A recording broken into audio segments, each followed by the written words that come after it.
Welcome everyone to Poughkeepsie City.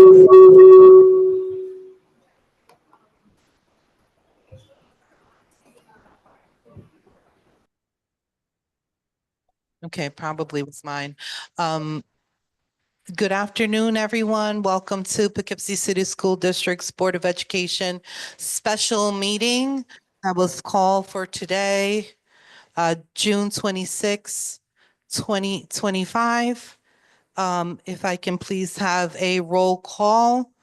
We do have two board members joining us online. Dr. Reeser? Judge O'Neill?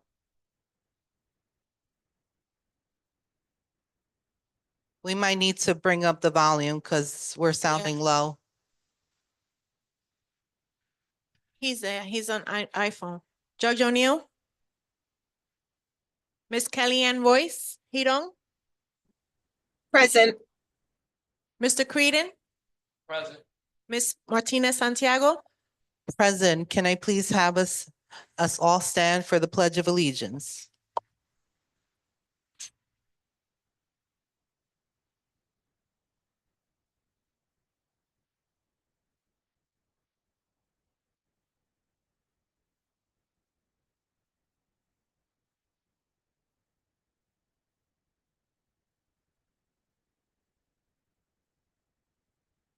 So before we move into our public comment section, I'd like to just kind of set a little bit of context, level set our purpose here for this meeting. I'm going to start by just reading our board goals, which the first goal really speaks to what we have outlined for ourselves as a board. So goal number one is the board will support the district's efforts to set high expectations of student success and demonstrate improvement in student achievement. The board will review attendance, test scores, suspension, graduation, and any other important metrics of student success in order to support the district's academic improvement plans for all students, including for English language learners and students with exceptionalities. Every year, I think maybe even the last 4 years I have been on this board, every time without failure, we reach this time period and there are parents saying, my kid was told they were going to graduate and they're not now. And every year we get to a point where we're trying to just figure this out. And so this year we were hearing the same. As a board, we have been trying to be as proactive as possible, getting ahead of all of this as much as possible in terms of just saying, where are we? Wanting to understand what's on the ground. Because at the end of the day, the board wants to make sure that our kids are graduating. This is not an accusation or purpose of a meeting to say anyone's doing anything wrong, but this is to say that the board cares. Like, this is our primary purpose as a board, is to ensure that we're doing everything possible from our end to meet the needs of our students. And we have to bring our community together to figure out where are we. The second piece of concern was that we were hearing that our targeted numbers for graduates are lower this year. And so whether or not that's accurate, I don't know. I'm not on the ground, but that's what we're hearing. And it's alarming enough because we don't want that. And how best to do this then be transparent and open, public, community, let's talk about this. So that's the purpose of today's meeting.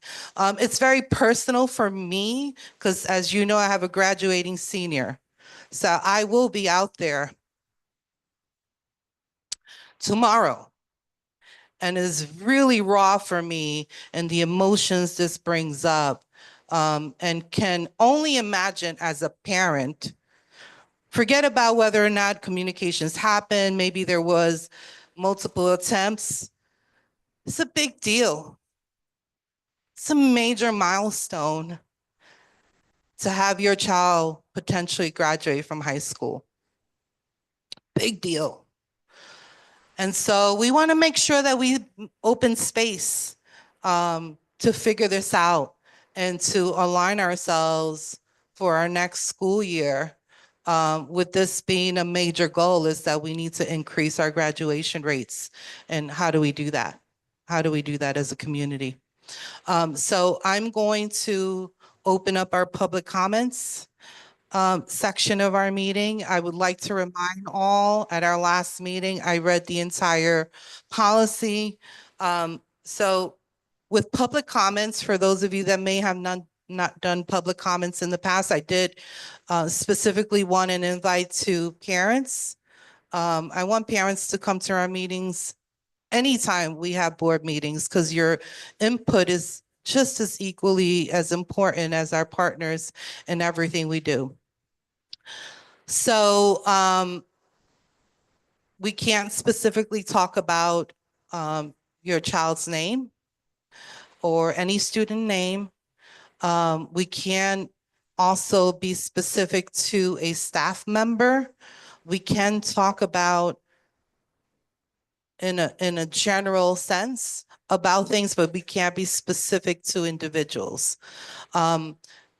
If that happens, we'll have to stop the public comments because we really cannot be reflective or trying to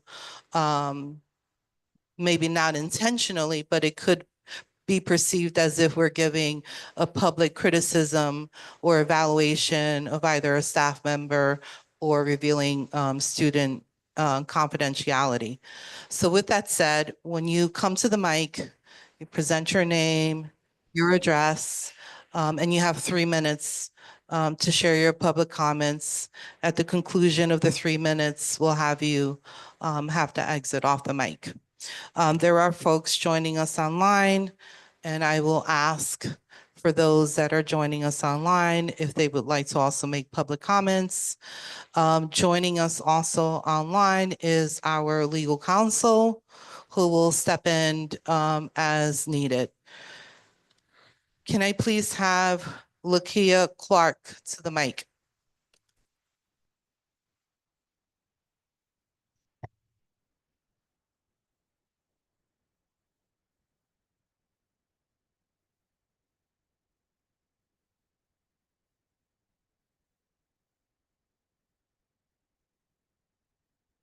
Good evening.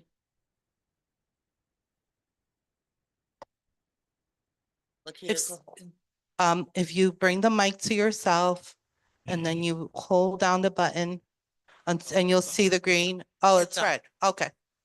There you go. Good evening.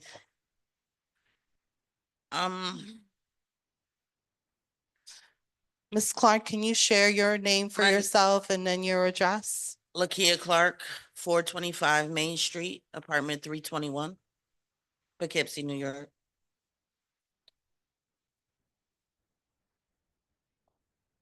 I I don't even know where to start. My main concern is, I won't say his name, but when you have a child that's given his all and got up, and even on days when he didn't even really want to, he faced a lot this year, personal, but he still kept getting up and he still kept going. And me personally, I think if it was known that he wasn't going to graduate, then why let him participate in the prom? Why let him go on the senior trip? Why let him do the senior walk to then be told you're not walking with your class? That's very, very devastating to a child.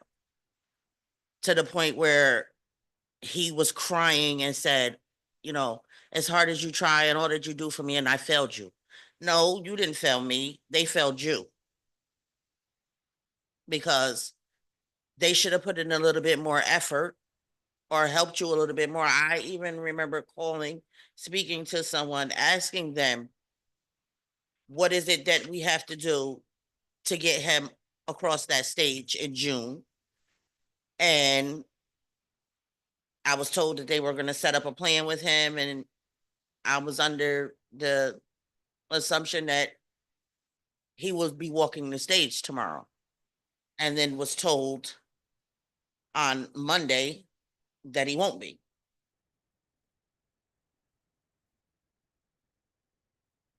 I think it's very unfair.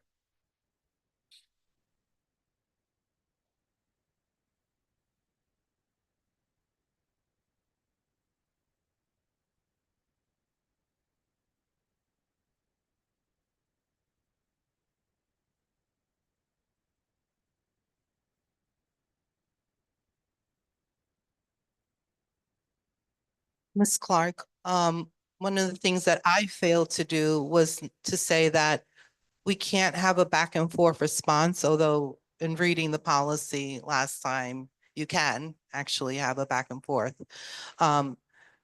So we want to just hear what you just said. I have clarifying questions, just in terms of understanding the process. But the second part of this meeting is understanding, where are our numbers now? What have we done? So some of that may be answered. I hope you stay. And then we can engage as we go along in a back and forth, if that's okay with you. Yes, Thank you true. so much. I know that this was painful. Thank you. thank you.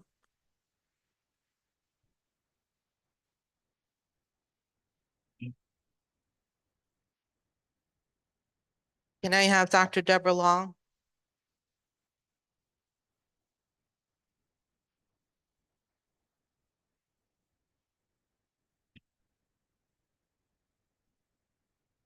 Dr. Deborah Long, 197 Mill Street, Poughkeepsie, New York, 12601. Dear members of the Board of Education and district leadership, as both a grandparent, a stepmother, and a longstanding member of this community, I'm gravely concerned about the academic and emotional well-being of our students. Recent experiences within my own family, coupled with publicly available district data, compel me to speak candidly and urgently.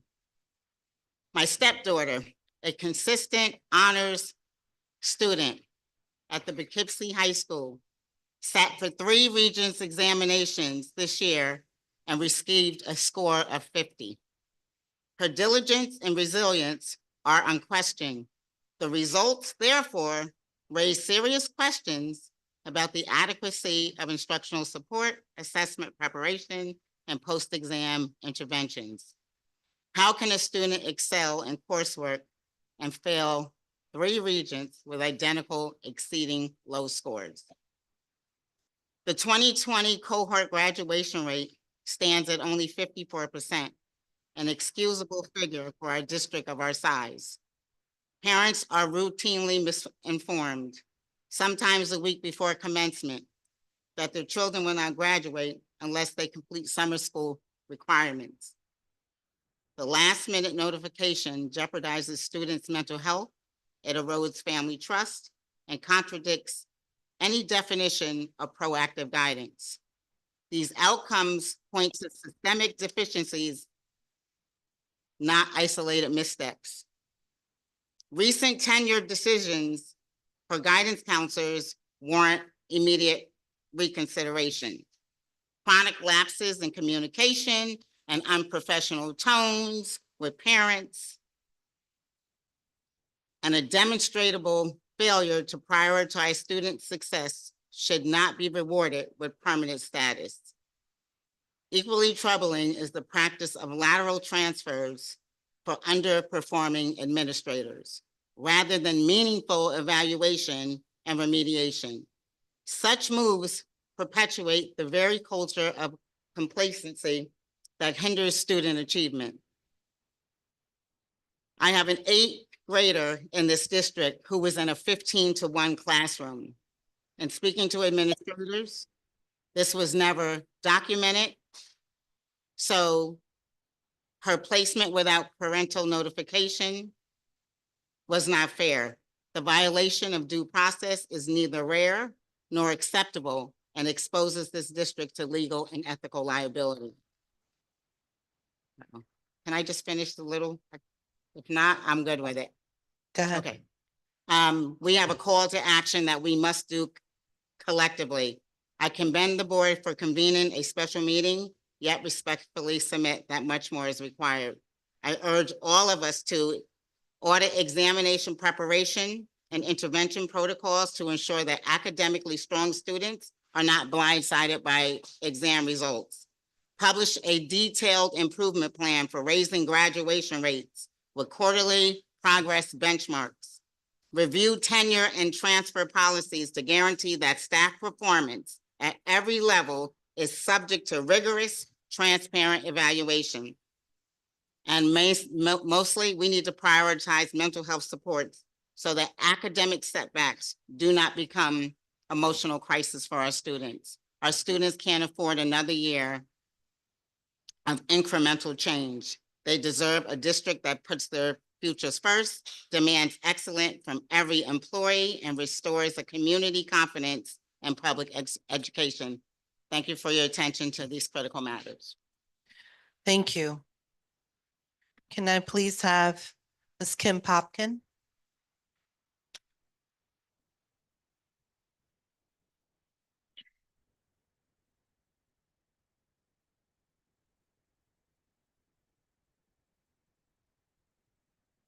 Good evening, good afternoon, Mr. Mott and board members. My name is Kim Popkin, and I am the president of the Poughkeepsie Public School Teachers Association. I'm here to speak on graduation requirements and communication concerns.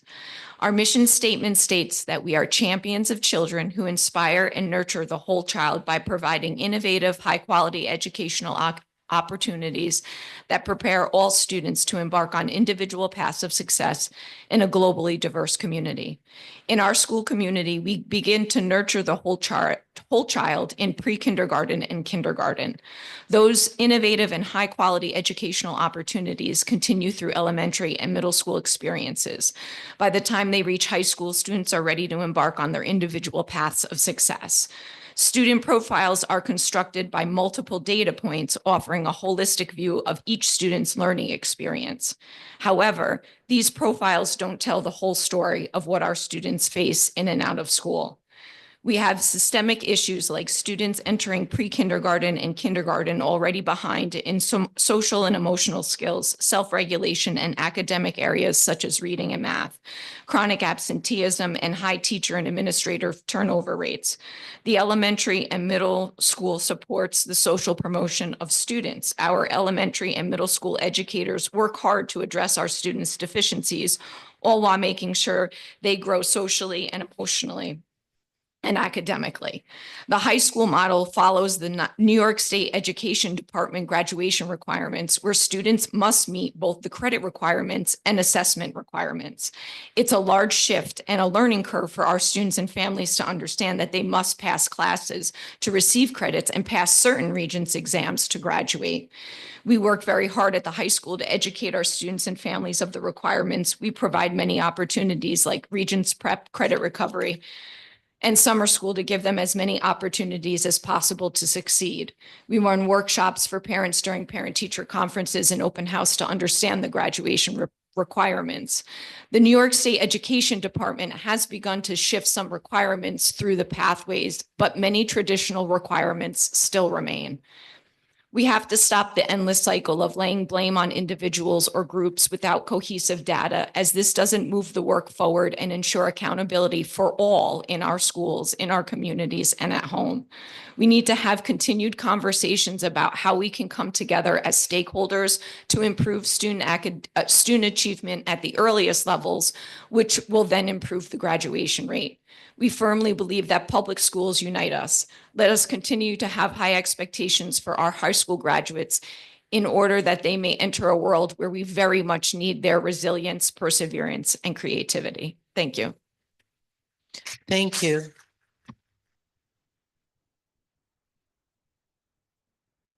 Can I please have Ayana Woody?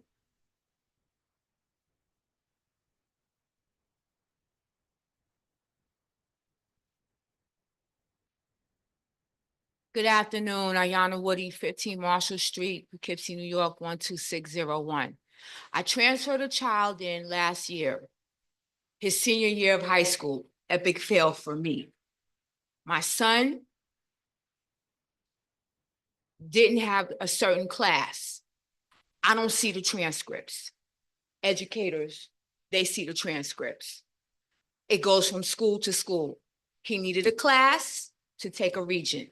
They never gave him the class, but threw him in to take the regions. He failed. The day before graduation last year, the day before at 4:10 p.m., I still have the recorded conversation. They called to say he's not graduating. Epic fail. Mental health is real out here. They tell him to come back to summer school. He went through summer school. So every day, it's the same papers, the same papers, the same papers. He's doing the same thing. Okay, I say ask for help. The teacher told me I got to figure it out. Sent me a video that another child recorded, him asking the educator, can you help me with this? I'm not good with the math, blah, blah, blah. You're going to have to figure that out. You want the recording? I can give you guys the recording. Again, this year, he said, well, forget it. I'll just work for my whole life. He had schools following him, schools looking at him. He plays football. The coaches from Clemson, all these schools calling me, emailing me, Mom, why would you take him out? We went through some personal stuff. He didn't want to stay where he was staying at. He wanted to be with his mom. That's why I transferred him up here, figuring it's his senior year, he'll be safe. I work in a whole prison. I see it all the time. I see it all the time. I don't want my son to be a statistic. And I look and I go to work and I see kids that I met from up here in my prison that were going to this school. My son needs to be done with this. He just took, they sent, I have it right in my phone. He got an email about the classes. Then on Monday, they tell him, okay, well, it's not going to be just one region. Be prepared to take 3. How? He wasn't prepped for it. I'm not the person who makes out his schedule. I 19 times trying to get a appointment here with the superintendent. Epic fail. I've called for my job because it's a recorded line to try to get appointments. Never. But the superintendent could accept awards places. I'm frustrated. And he failed the region again. Help me out to help my son because I don't want him to be discouraged. He still wants to go to college. He still has offers, still waiting. I need some type of guidance, something, because as of now, I'm feeling like the media needs to be involved. Albany needs to be involved. I've called Albany.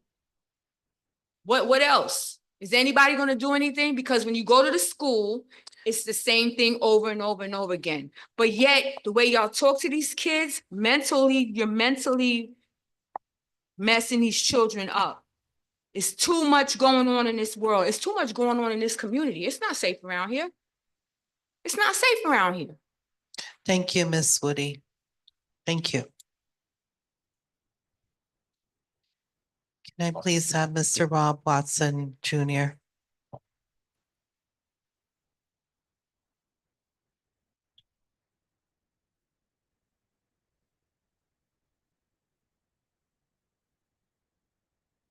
Good afternoon, Rob Watson Jr., Poughkeepsie High School class of 2005. I'm based at 3 Homer Place in Poughkeepsie while I'm here.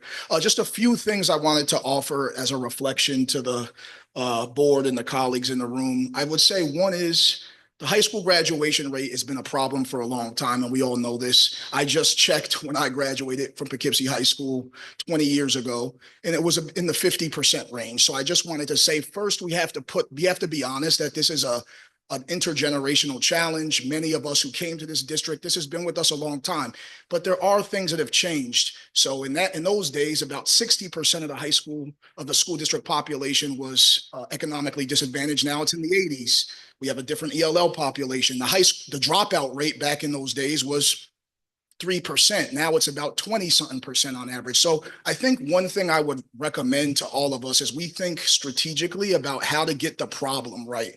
And when we think about 54%, what's happening in those other kids who aren't graduating? Is it because of some of the things we just heard from people who spoke related to not knowing what's going on, academic issues, the regents issues, not getting the academic supports they need? Is it poverty? Is it because someone became homeless? The answer is probably yes. It's all of those things. But I think we should think strategically together as a community about how to problem solve. And I think a great thing will be just learning from the incredible school district leaders who are here and others, what has been tried, what's worked, what has been tried, what hasn't worked, and how can we as a community come together to rally around it. I'll share just one example of this that I was personally a part of in the past few years through the Poughkeepsie Children's Cabinet. Was we convened in the pandemic 2 citywide working groups, one on the state of early childhood in the city, one on the state of out of school time. We brought together parents, nonprofit leaders, school district leaders, to think about what's going on from when literally a household is expecting a child to when that kid gets to pre-K or kindergarten, and what are the things we need to take into account to move the needle. That led us to come up with a series of recommendations, some which are now being acted upon. The same thing, we looked at the state of after school and summer in the city. So I think if we're being solutions oriented, I think we need to convene a group of folks who can think strategically and collaboratively over a defined period of time, come back with a set of recommendations, taking into account the perspectives of school leaders on the front lines, families who've been impacted, talk with kids who dropped out and hear why, talk with kids at DCJ, what happened to me? And leverage the institutional partnerships. And the last thing I'll say is in my day job, I'm executive director of the Harvard Ed Redesign Lab. I want to say publicly, institutionally, we are willing to support the district and community members and families, the Children's Cabinet as well, to think about how we can have a problem-solving process to tackle this very issue. But I think we have to get past the differences and think together about how. No, please finish your statement. I think if we can come together strategically across sectors, despite our differences, get beyond the personalities and egos, and let's try to problem solve this as a community. 50% is on all of us. It's on us who went here. It's on the families who are struggling with it now. A lot of us have seen this for a long time, but it doesn't have to be that way. There's places that have moved the needle on this issue, and it's not for a lack of trying, but I think we have to figure out what's happening with that other 48, 50%. Be very specific and then solve against that problem. And so I want to be a resource. I know a lot of people in the room do, and institutionally, I'm willing to put skin in the game to support it. Thank you. Thank you. And you have been partner in this work. Okay, I'm going to look online to see if anyone online would like to make any comments. If anyone wants to make a comment online, if you can please raise your hand.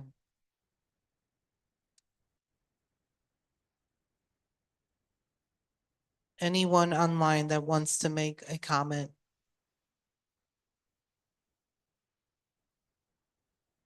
We've got quite a bit of individuals online, which is nice to see. Okay, someone said, okay. Lidona, in order for you to make a comment, you'll have to show your face on screen. Okay. Give us 1 minute while we set you up because we have to get you on our big screen. And you'll have 3 minutes. Lidona, I believe it's and Lindana, and I might be not saying this right. I think she is maybe joining us again. I'm sorry? Howley.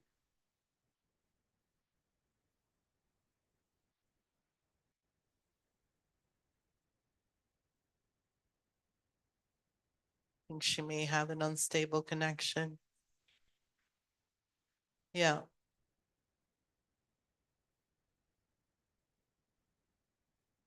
Anyone else want to make a comment online?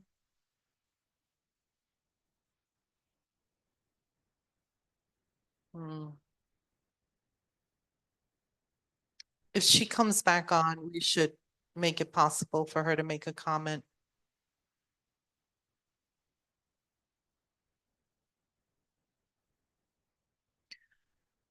Okay. Anyone here in public want to make a statement? I see Dr. Scott coming to the mic.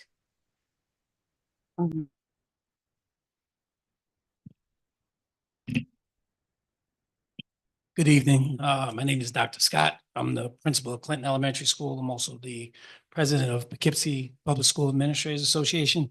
I'd like to echo some of the comments that I heard, especially Mr. Rob Watson, with regards to this issue. This is a longstanding issue. It's been this way for a very long time. That doesn't mean it's okay. But what it does mean is that we tend to take a lot of time pointing the blame. I believe spend more time finding out who to blame than we do fixing the problem.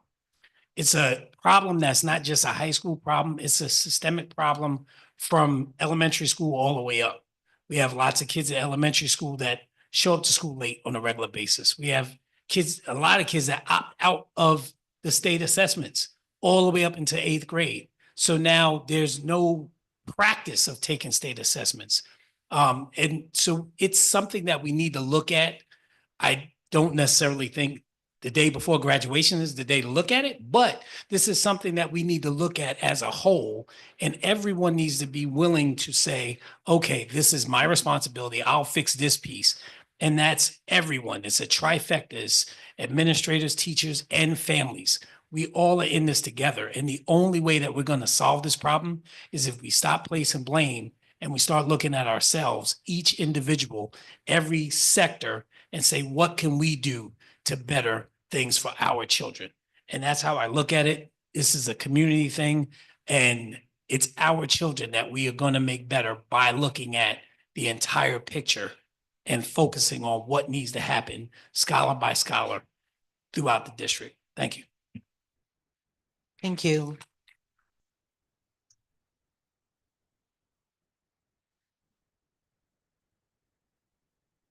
Going back to individuals online. Lizana, and I apologize if I didn't say your name correctly. Did you want to make a public comment?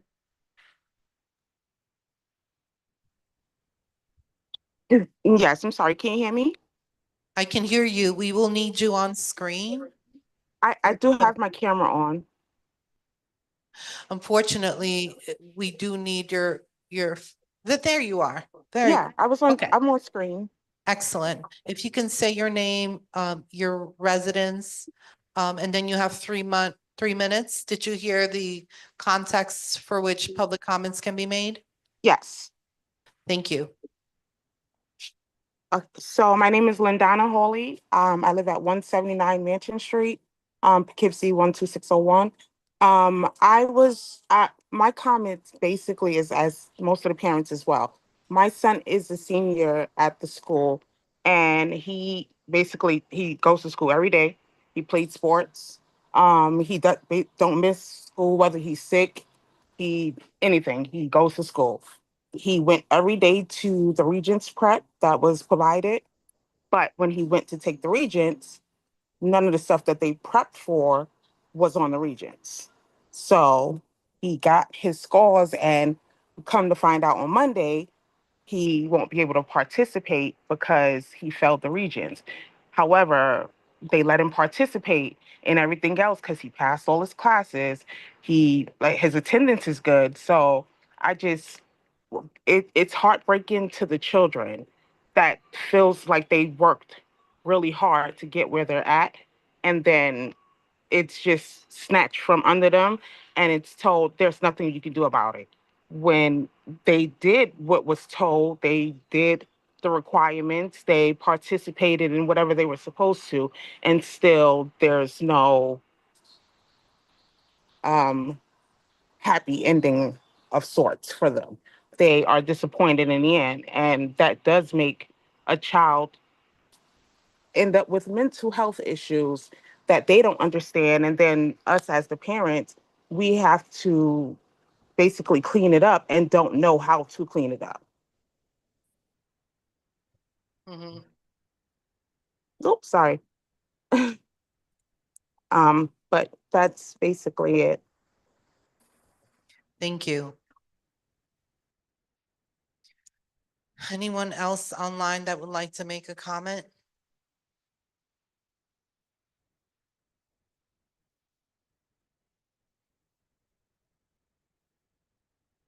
Well, I would like to take this opportunity to speak as a parent, because I do have a graduating senior. So I'm going to take the liberty of just sharing my own public comment, if my colleagues allow me to. As a parent, I had my child who had an IEP when he started his journey in school. He then converted that IEP into a 504. He struggled when he came to the middle school. I will tell you, it was the first time that my child was recognized and acknowledged as a person. The previous district that he went to, he was not seen at all. So I will tell you that coming to Poughkeepsie, he was seen. And that did wonders for him. But here's the thing. He was an honor student. He's going to be on stage with me. It's a major, major accomplishment for me, considering all the nuances in our journey. And some of you know those pieces.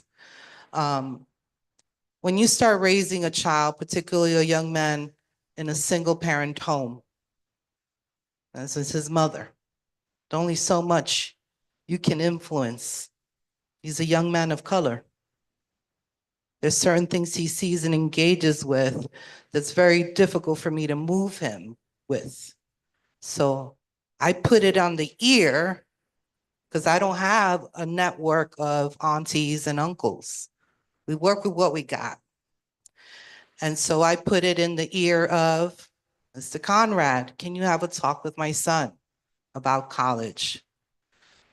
Mr. North, can you talk to my kid about college? Because I need him to have a pathway. I need him to understand from your perspective, because I no longer have influence over him, because that's what happens when you start raising a teenager. You lose that influence. So while he's a graduating honor student, he's decided he's not going to college. And that's okay. That's his decision right now. But in my personal experience this year with him as a senior, I didn't have anyone meet with me to talk about his pathway transitioning out of Poughkeepsie High School. Not once. Not once. And I've said this before, because this is my second graduating Poughkeepsie High School pioneer. My first child was in a self-contained class, IEP. Those regions were tough for him to pass. We were like, yes, 55.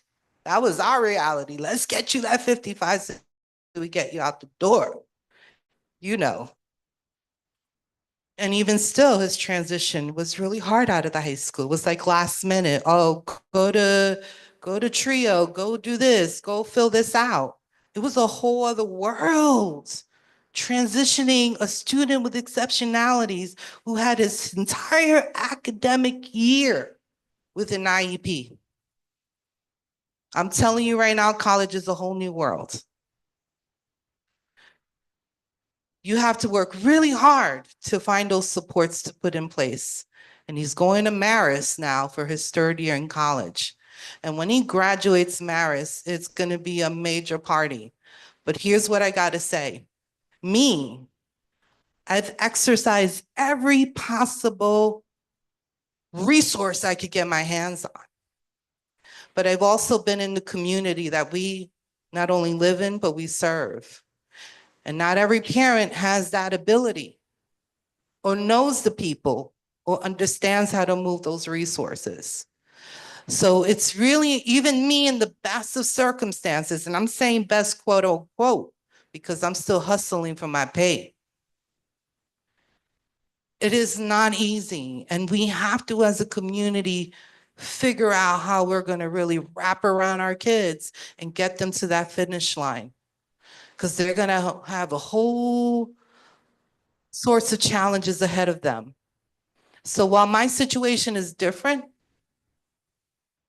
I understand and empathize, is all I want to say. Mr. Mott, I'm going to hand it over to you so that we can get the data where we're at in terms of our graduation rates for this year. Thank you, Board President. Dr. Gallo, can you make your way to the microphone along with your invited guest, Dr. Simpson and others? This is an opportunity. It is a call for action, and I really appreciate the volume of individuals present this afternoon, parents, teachers, administrators, former students, support staff members, higher ed. This isn't about blame for me. It is about identifying and using our resources, our best practices, our partners to create a detailed action plan, improvement plan, laying out how we can go about changing the graduation rate that goes back decades, mid 50 percentile. I think collectively by this audience this afternoon, we all would agree and recognize that we can do better. We want to do better. We need to do better. And I don't think we should approach it as blame. I think we should approach this as an opportunity call for action where we can come together as a community to put forth an action plan, a detailed action plan with monitoring systems, weekly, monthly, quarterly, where we can update our parents, community, students on their status along the way. Because what we don't want to constantly hear is lack of communication, or communication can improve upon, be improved upon. Figure it out. We do need to look at potentially our curriculum content. Does the content that's being taught in the classroom align with standards on those Regents exams or state assessments? The rigor in the classroom should be reflective of the rigor on the exams. So there are some things we can do to improve upon.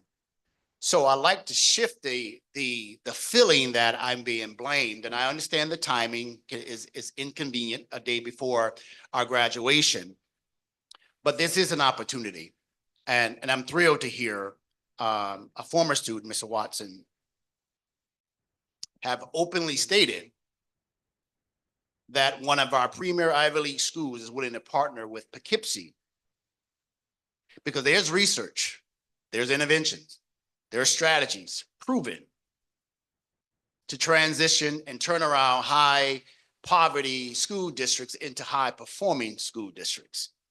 It can be done. I'll take a few more claps because it can be done. And that's just fact. It can be done. And by representation of the individuals in this, say, auditorium, there are individuals who want to see that done. So I do want to start by thanking first Dr. Simpson on short notice coming, Dr. Gallo, Dr. Encarnacion. They put together a slide presentation with data and information to share. Again, this is the opportunity to have an open discussion. This is where we are. So with that said, I have some additional comments But at this point, I won't delay the presentation any longer. Dr. Gallo. Thank you, Mr. Mott. Good afternoon, Board of Education members, staff, community, and families here.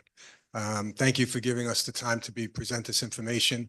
And I'm hoping that it sheds some light and clarity on some of the issues and concerns that were voiced here in the past 35 minutes. So let's take a look at the graduation process. Next slide, please.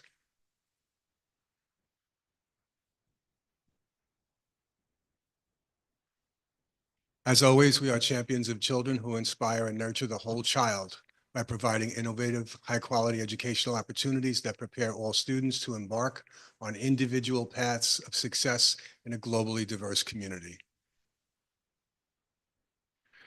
Who is accountable for graduation rate? I think Dr. Watson had tipped the iceberg on this one. It's not just one person. It takes a village to raise a child. Central administrators, building principals, assistant principals, counselors, college counselor, school-based attendance coordinators, parents, families, and ultimately the students. These are the people that make the graduation rate. These are the people that contribute and are ingredients to a good product when it turns out at the end. Next slide, please. What are the issues? Well, again, as we reviewed, graduation rate has been consistently low, with a percentage of below New York State's average of 86% for the 23-24 school year, as well as the past decade. Past 5 years, the rates have gone anywhere from 56 to 63%. Why?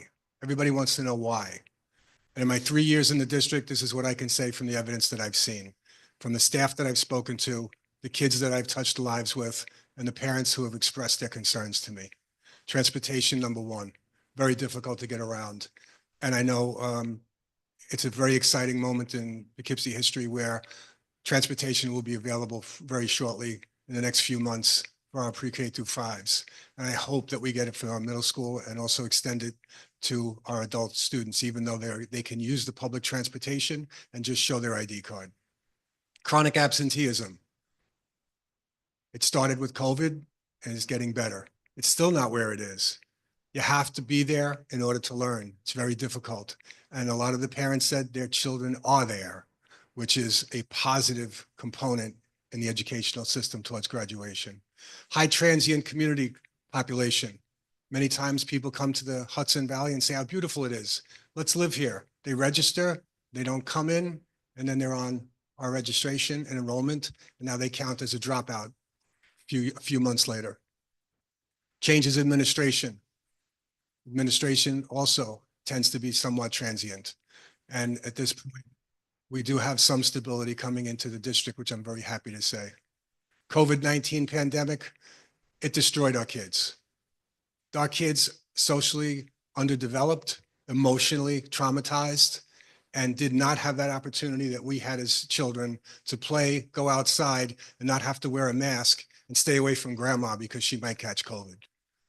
Special state waivers because of COVID expired at one point. For those who are not familiar with it, the state said because of COVID, because it impacted education and in-classroom instruction, they were waiving the requirements for regions with a passing score of 50 to 64.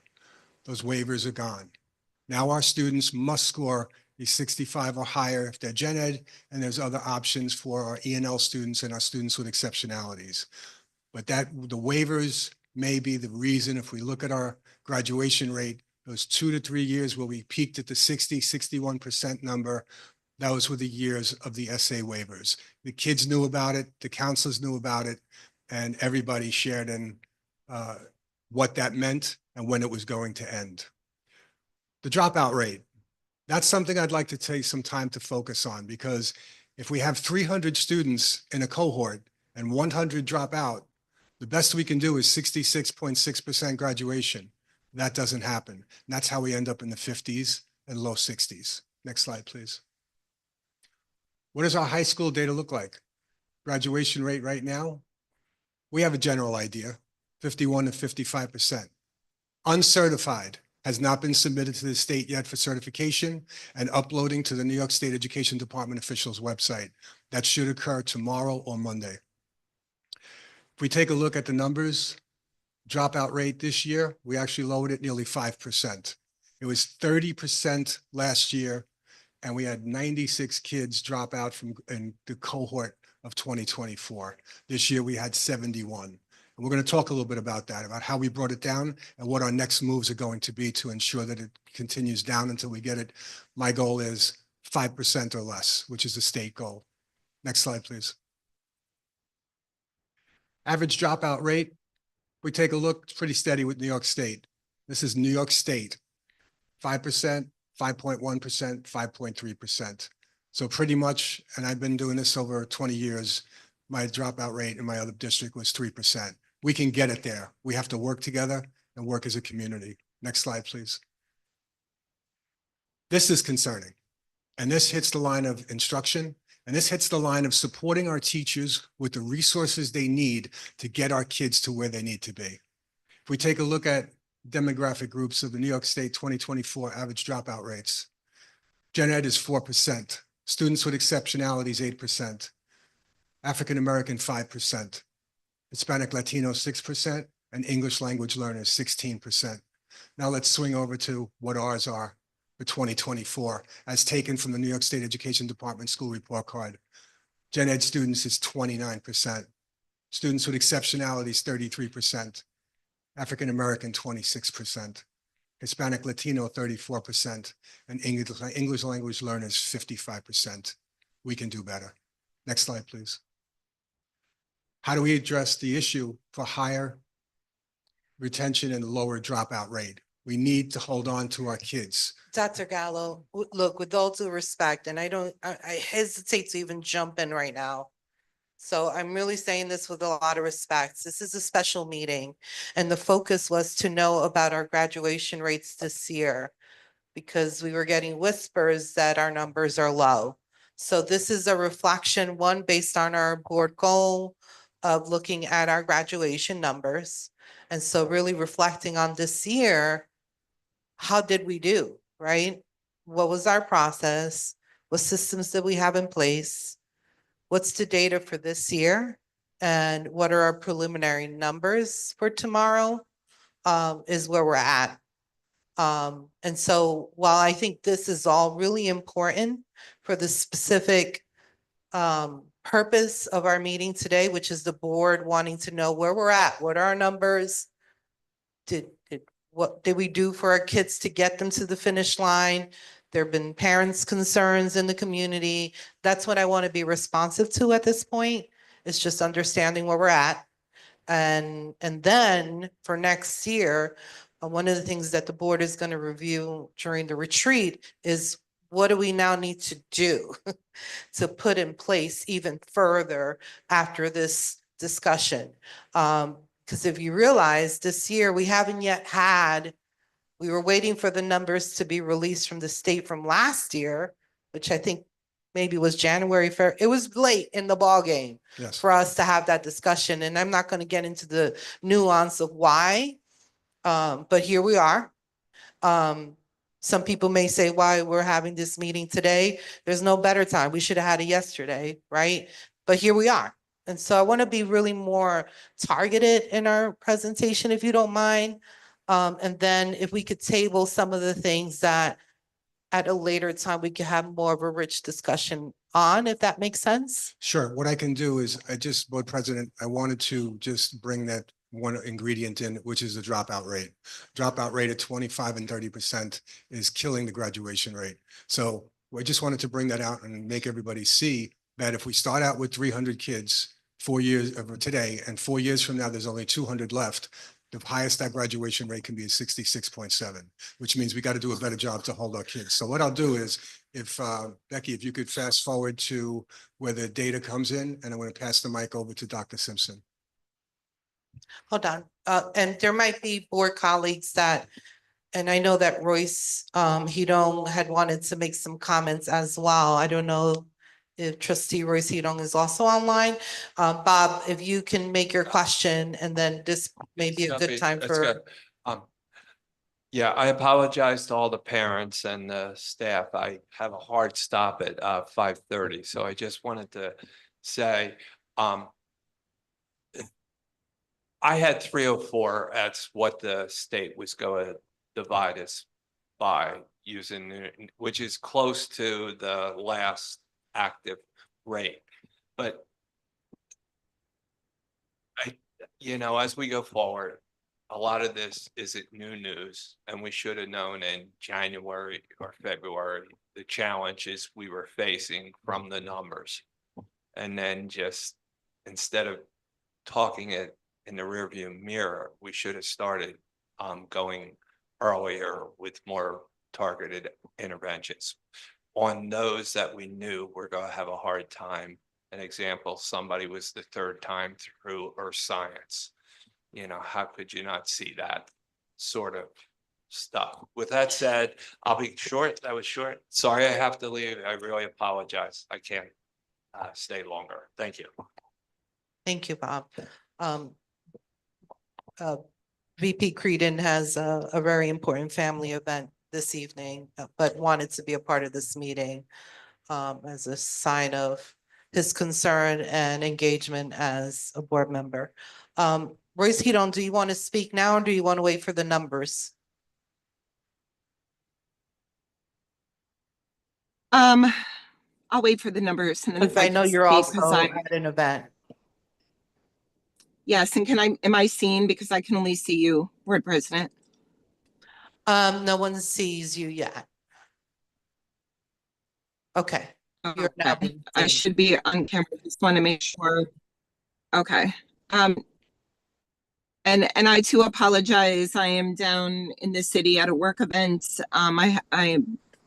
They're moving my speech back a little bit so I could be a part of this.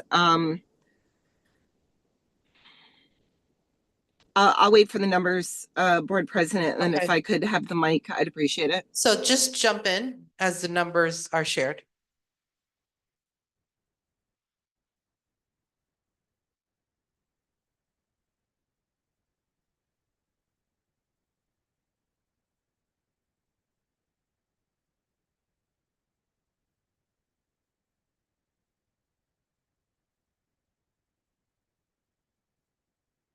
Keep going. No, keep going. Keep going. Yeah, go to the, no, it's a few of those and then there's some other slides after that.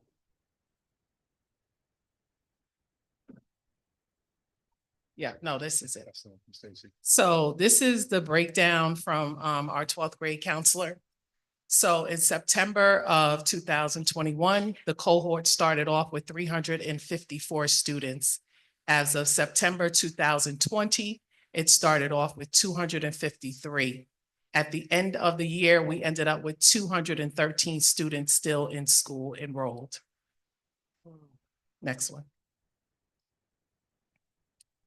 So the graduation rate is 212 active students. So right now, as you can see, the green, it's 71 active students graduating and 28.6 that are not graduating. But that's from a number of 212, not our original cohort number of, it's actually like Mr. Creedon said, it's 304. So if we take that number from there, the graduation rate is not 71%, so don't get excited. You can go to the next one. So we have 5 early grads. We have 152 green students, 18 yellow students, and 42 red students. This is how we track our students all year long. So our green students are the students who have met the requirements by 12th grade, because by 11th grade, you should have had all 5 of your regions done. Your yellow students are students who have failed one course or more, or one exam or more, but they do have all their courses. So they are in the classes to graduate. And red are students who are not on track. They need credits and they need exams. So this is what that's for. Okay. So right now we had 112 students, 250 out of 253 that needed one or more exam for 12th grade. So we had 105 for English. We had 80 in global, 112 in US, 99 in algebra, and 89 in science, which is living environment, because that's basically the science that they take in ninth grade, all of the students. So what we give them to ensure that they are getting the support that they need to be successful on these exams, we have students sometimes auditing classes, we have Regents prep, we have AIS classes, we have Castle Learning that the 12th grade counselor herself puts the students on and monitors them because she is also a certified teacher. The communications that we have done throughout the year, we've had individual student meetings, we've given out exam schedules, we've had assemblies, we've mailed both the schedules home for the exams for January and for June, and she sent out reminder emails to parents and to students. If the information is correct on if in a campus, parents get the information. Next slide, please. Oh, yes, we do have mock regions, and we have benchmarks throughout the year to make sure that our students are progressing, and if they need extra support, we give them that extra support as well. I have teachers here in the audience, they stay after school to offer extra help as well. So the status of our yellows, after the June exams, we still have 2 students who need 4 regents. We have 4 students who need 3, we have 3 students who need 2, and we have 9 students who need 1 regents. And that is for August, to be August graduates. But again, we will put those students into audit classes over the summertime. And if they need classes, they will be enrolled in those classes as well. So again, that's just a bar graph of what is needed. This right here is a breakdown of the students who are yellow. This shows you how many times they have taken the exam. I had her delete the student numbers because that information is private. Of course. So I had her give a breakdown of what that is and how many times they have taken the exam. This is not a Poughkeepsie City School District requirement. This is a New York State requirement. Students cannot graduate unless they pass these exams. Now, New York State has come out with a process where they can have like extraordinary circumstances, and we have put in waivers for those. They were all denied. So I don't know how we plan on getting a student. If a student took an exam, as you can see, one student took the living environment exam 1, 2, 3, 4, 5, 6 times. There's something going on. So that extenuating circumstance appeal would kind of help that student with that exam. And is there a way to know whether it's a gen ed or a student with disability? So where you see the status, it says SPED status or LEP status up top. Okay. They're not SPED students. Mm-hmm. And they're not L students either. So that way you know. But this is. And it's interesting to see I'm sorry, I'm going back and forth, No, but no, I see these algebra numbers a lot. Yes. So I do want to say that, as Mr. Watson has said, he came up and spoke about it. And I believe that, the 2 union presidents spoke about it. This is a systemic problem. In our presentation, I do have data that speaks to from this cohort going into the high school in 2020-21. Their scores, if I may, Madam President, their scores for ELA was 38%. That was proficient. Their math scores was 12. Their science scores was 21. And you're speaking specific to To the New middle York State. school, coming from transitioning from the Yes. middle school into the high school. Into the high school. And So but this is also just because it happens to be my kid. No, I know. So I know the route. They spent 7th and 8th grade And out of COVID. school. Yes. So this was a COVID year. played a big role Yes. into this. So that you're absolutely right. But now I can tell you about our current 10th graders. They came in 22-23, right? They have a 28 in English. They have a 12 in math. They have a 27 in science. So these are scores from our New York State report card. So I know everyone here is looking at the output. We need to look at the input, because this is a systemic problem that has started with the elementary schools and has trickled into the middle school and has continued up, because even the third grade scores, the fourth grade scores, fifth grade scores, none of them are over 30%. There is no 30 percentile. Excuse me, let me go back.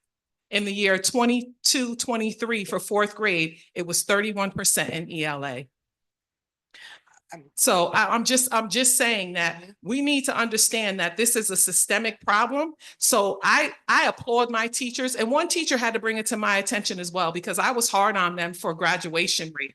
And I was saying that we needed to get it done. And she said to me, you have to understand, we are getting students in our school that are reading on a third and fourth grade level. It is a small miracle that we are graduating students at 50%. So we are now graduating right now, and that was minus some of the students that we had. We had included them, so we had 171, but some of those appeals were denied today, so that number will go down, and our graduation rate will still be in the 50s. So I just want to make it clear that the elementary team that was in charge over this is what we got. So we need to do better all around, because we cannot do it alone. And my teachers have to teach to the curriculum. They have to teach, make sure that they hit all of New York State standards. They have to differentiate, because they have all different levels in their classroom. And now next year, we are going to be putting in our Spanish kids. We're going to have them included, which we love, and they want to be included in everything. So we're excited about that change. But now they're going to have to get strategies in order to meet their needs as well. So there is a lot going on in one classroom that one teacher has to do. So I just wanted to make that clear, that we all need to come together and do what needs to be done. So if you can move to the next slide, I believe that, yeah, this is the red, yellow, green, as far as the trauma and absenteeism and different things to that affected some of the kids, why they weren't able to be successful. We have high absenteeism. They're not taking advantage of credit recovery, and we have mental health and trauma in some of our kids. And these are the kids that, you know, suffered with that this year. So right now, our graduation rate, when we walked through the door, I thought it was going to be 171. I'm not sure. I can say that I know we did put in for some appeals that were denied, and it's down to, I think it was 6 or 7 appeals that were, 6 appeals were denied. So now we're in the 160s, and our graduation rate, 165 minus 304 is 54.2. 54.2. Unofficial. Unofficial, exactly. That's what we've calculated in that. But once we upload it now, that's also gonna, I'm sorry. That's also, once we upload it, that'll also calculate then the 5-year grads and the 6-year grads.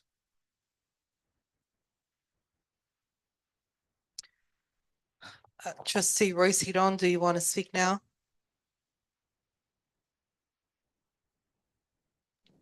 Yes. Can you hear me? Yes. Okay. Good evening. Thank you, Dr. Gallo, Dr. Simpson. Again, I'm sorry I'm not there, but my full-time job requires me to be where I am. I want to apologize if I kind of bounce around a little bit, but I've been hearing things, and I want to begin by saying, as an individual board member, that every single question I asked this year and every no vote that I stated on that floor was because of this. I've asked about curriculum. I've asked about programming. When I was a principal, and Dr. Simpson, I echo the thanks to the teachers on the front line, the social workers, the counselors in your building and across the district that are showing up every day for our kids. And when I sat in Dr. Simpson's seat before she returned to the district, I talked about mental health, social emotional learning, the importance of having it be a priority in periods. I provided a schematic and a proposal for advisory. I talked about how I, as a principal in the city, rose my scores, my rates through success mentorships, through the work with CBOs and as a true community school. I talked about it. And I was told no, and I was ignored. And I feel like as a board member, some of those things have sustained. But I promise you, to my board colleagues and to everyone there and listening, every question, because Dr. Simpson's correct. We're going to go inclusive with our English language learners, our multi-language learners. Do we have the proper number of teachers that are now going to push into those respective classrooms to support those general education content area teachers? Do we? Has that been budgeted? What I saw in the budget, the answer is no, which is why I voted no to the budget. We've had students playing sports that shouldn't have been. Robert Watson's correct. What he said on the floor tonight, he said to me as principal when I was there. And we did not afford the true opportunity to move that work forward. Things have been conditional. I asked for a memo to go out as a board member at the beginning of this year from the district to the parents about the process of the pathways coming from New York State Education Department, because parents were calling me confused. They were being told misinformation via telephone from children that there would be no regents this year. That was inaccurate. The memo never went out to parents. Never went out. Mr. Mott, you're correct about rigor. But first, as a district, we need to define rigor, because rigor in education is not packets of work or more work. And so I invite your team to really start with that. What does rigor look like in the Poughkeepsie City School District? And every time this year, I've asked about AIS and RTI and what bands were being used to put students in these courses. Through the eye rolls and the smirks and the whatever was being presented at me, this is why I was asking those questions. AIS is not Regents Prep. Regents Prep is not AIS. We've talked about restorative work. As a district, are we there? What are we doing? Summer school. I want to echo Dr. Simpson's words on this. I brought this up early on in the year this year. Summer school. In the middle school, last year, correct me if I'm wrong, students were tagged for summer school. They went and they did ELA and mathematics and probably were put on iReady. What about if they failed science or social studies because they didn't know the content? They didn't receive all the content. How are we then sending them into high school to now sit in a living environment classroom and they still don't know all the content? Why are we not providing this in the summer sessions? I asked this in the beginning of the year. I don't know what the plan is for summer school. I am going to inquire, because otherwise we're recycling the problem over and over again. We are 7 schools. The dropout rate. Let's stop comparing statewide with the lowest of the low and reach for the high. 5% is the quote expectation of NYSED. And I'm happy to hear it went down. But again, where are we budgeting our money? Where are we putting to have the money go where it's needed? Frontline, boots on the ground. I have a 26-year career in education. Counselor, teacher, special education teacher, AP principal, and now in the senior leadership position in New York City. I don't want to do anything but help our children of my alma mater district. So I want to say again, every question I've asked, every time I voted no, was for these exact reasons. I'm staying committed to helping. Mr. Mott and your team, I asked to be heard. I want to come to the table, my whole true self, as a graduate of that district who will celebrate her 35th reunion on Saturday, and get the work done. Let's stop talking about it and be about it. And I invite all of you to continue to show up, not just for a special meeting the day before graduation. Show up. Show up, please, for our children. Continue to show up. Mental health, SEL, there was a, Mr. Mott, when I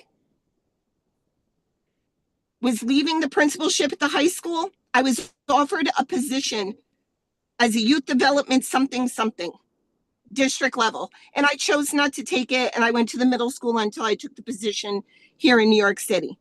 Why was that position never continued, even though I didn't want it? Because it was a position that's needed. Truly, truly needed. And I invite you guys to reconsider it, to rethink the organization chart now, and really think if the positions that you have in place are truly boots on the ground to get this work done for our children of the city of Poughkeepsie. Beyond a reconfig, what are we doing on this secondary level?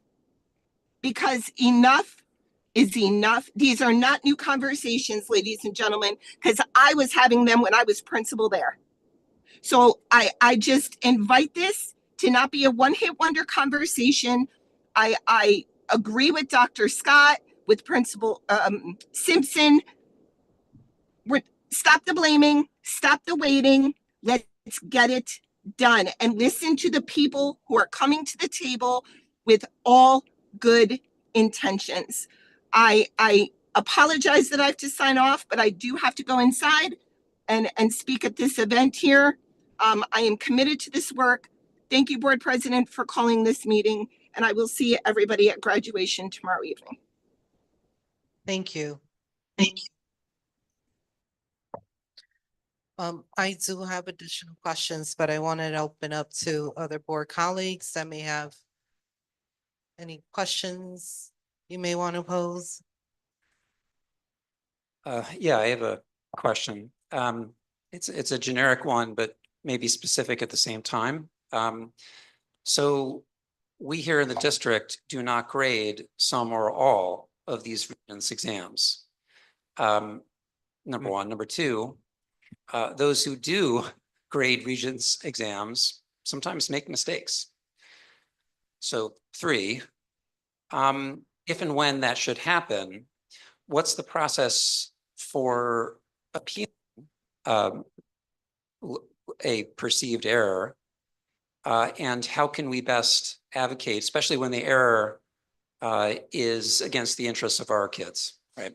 How can we, as a district, as teachers, as administrators, advocate for those kids to make sure that the scores they receive accurately reflect their skills and abilities? So I guess maybe a generic question about how do we appeal should there be an error? Should we believe as a district that there's an error in an awarded Regents score? So I'm glad you asked that question, because we don't grade our Regents, but what we do is we use them. We go back, we have the teachers look at them to see where the kids were struggling, what learning standard they had issues with. And we address that through, again, our mock Regents. We address it through our benchmarks and reteaching those skills every day within the teacher's lesson plan. So we did have a situation this year where my science department looked at the Earth Science Regents exam. There were 5 or 7 students, and I have the department chair back here. Maybe she left, but she was here. Okay. She brought it to my attention. I brought it to Miss Spencer Perry's attention. She brought it to the scoring team. They said, no, they didn't make a mistake. It was, yes, you did. They said we gave the wrong information. The teacher said, no, we didn't. This was the scoring guide. This was the thing that they were supposed to follow. It's now at New York State. The New York State person told us that we shouldn't be looking at our exams. So it's now up there, and hopefully they will look at it and give the correct score, because there was one student that passed and they did not give them their lab practical points. That's why the student failed. So we did look at that. So we have not gone through every exam. And at this point, I think we probably should. And I think we should go back to grading in-house, where our teachers can do that, because we have also noticed that we've had a lot of students who failed with 63 and 64. So thank you for asking that question. And thank you for your response. Absolutely. I mean, I just want to thank you very much for helping me, providing context, for helping me understand. I'm greatly reassured to hear that you're taking all possible steps to ensure that these kids get credit for what they've learned here in the City of Poughkeepsie School District. And I just want to encourage continued effort to ensure that we take every appeals avenue possible going forward. I'm reassured, if I understand it correctly, to hear that we can still appeal. It wasn't some deadline that passed yesterday or anything, and that we can continue to advocate on their behalf. And so I'm greatly relieved to hear that. So thank you very much. Thank you. Yes, thank you. Thank you. Part of the conversations that we've had in the 3 years that I've been here is just that we now, when this came up with the earth science regents, and we got a very flat, blatant, no, why are you even looking at them type an answer from the state education department. Dr. Simpson and I had a conversation about scoring in-house next year. We do pay approximately $40,000 to $50,000 a year, I believe, in outsourcing it to have them scored. I think that at this point, since academics need to come up, kids need more support, that having the teachers score them in-house will allow them to see which areas of focus the kids will need. So instead of the kid taking it 3, 4, 5 times, they may be able to take it one time, have a prescriptive result or an individual student program for that, of those learning standards that he or she haven't mastered yet. So we've had those conversations previously, but they're applicable to this particular topic. Great. Thank you, Dr. Simpson. Thank you, Dr. Gallo. We appreciate it. Also, just to share, my first year here, the RIC made errors on 7 student exams that we caught on one of the U.S. history or global. And when we asked them, when we inquired, we were told that a new scorer was scoring the wrong essay. That won't happen again. Now, Dr. Simpson then found some discrepancies on the earth science. So it's really leading me now to say, if we don't do this ourselves, we won't know if it's done right or not.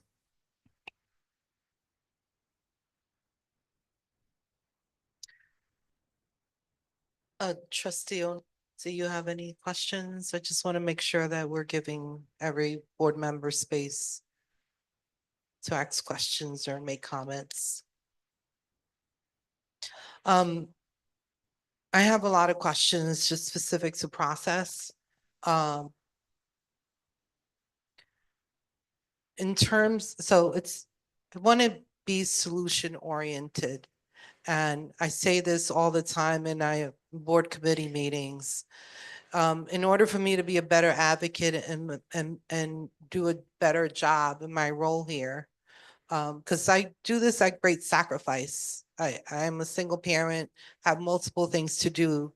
But there is, and I'll get to this later about my personal investment, not just for my kids, but my own life story that I'll end with. Just because you mentioned trauma, because you mentioned the absenteeism, I know that Mr. Wilson's team, because of my engagement with student support, talks a lot about how we're tackling that piece on how we are trying to build on our social emotional learning pieces. what I often hear a lot in discussions and varied discussions is that we don't do enough of a coordinated effort.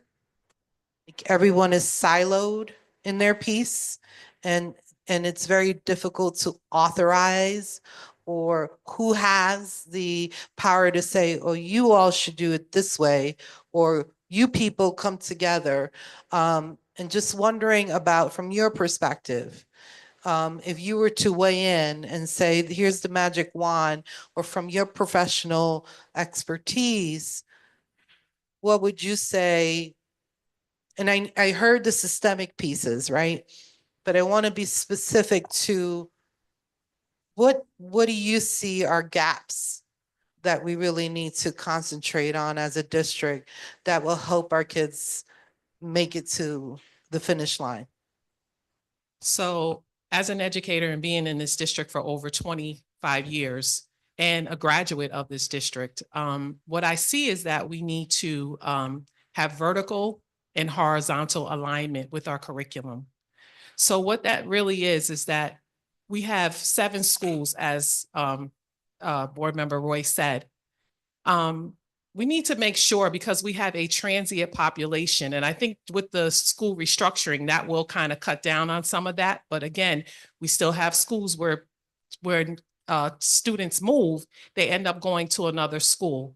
So if I go to Morris School in the beginning of the year, and then I transfer to Krieger School, say maybe by December, January, now I could have taken and got multiplication over here in Morris School, but Krieger School could be doing division.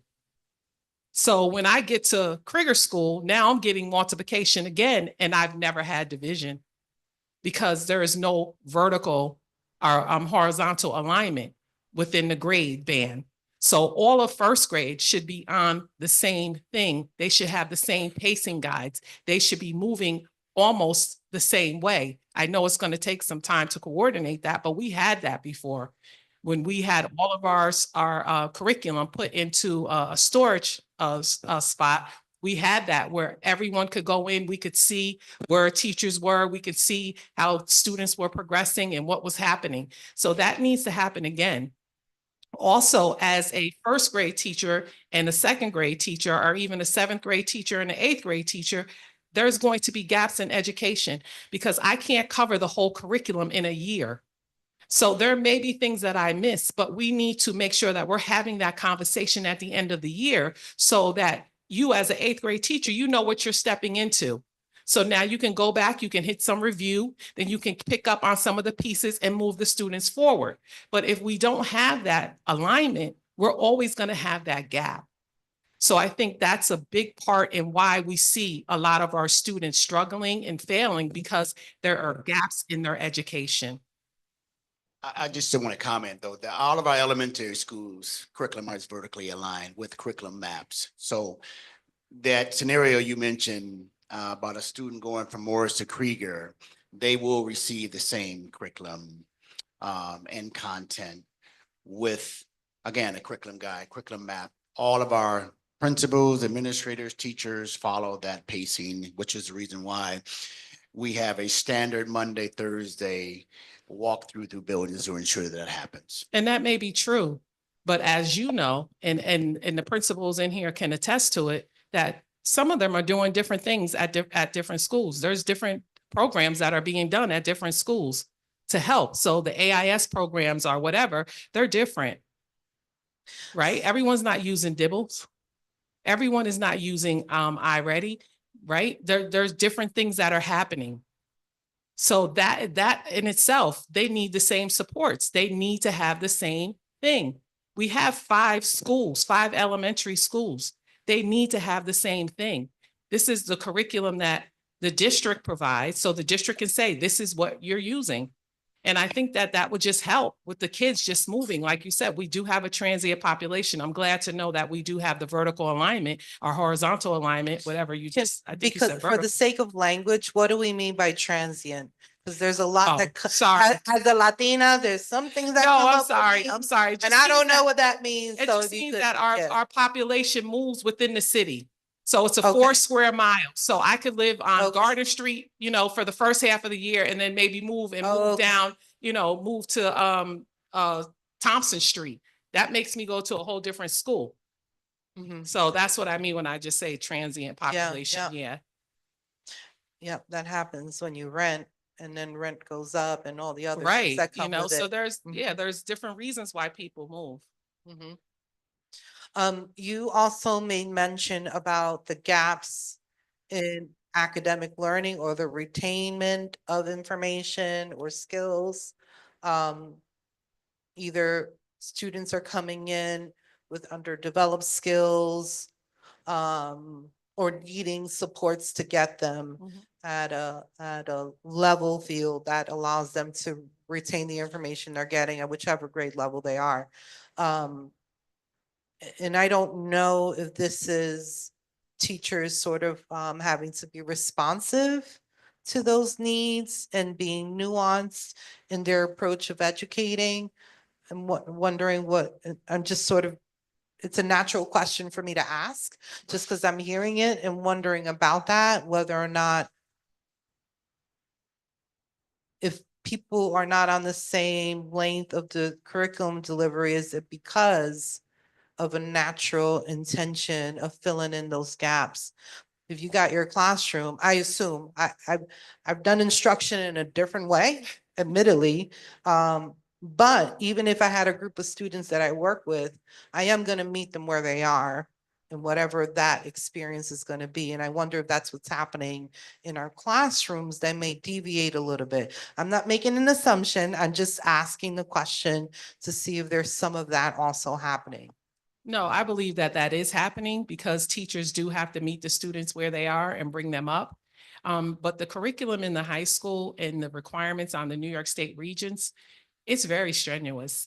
So in the reading level it's like a 9th grade reading level. And our kids are coming in, as you can see with the ELA, proficiency rate, they're coming in on 3rd and 4th grade reading levels. So they're not able to access the materials. So what we have done at the high school, we have started mission literacy, where we have given them tools to be able to not read on grade level, but be able to access the material. So we asked them to flip the question. We gave them active reading strategies. We gave guided paragraphs of how it should look.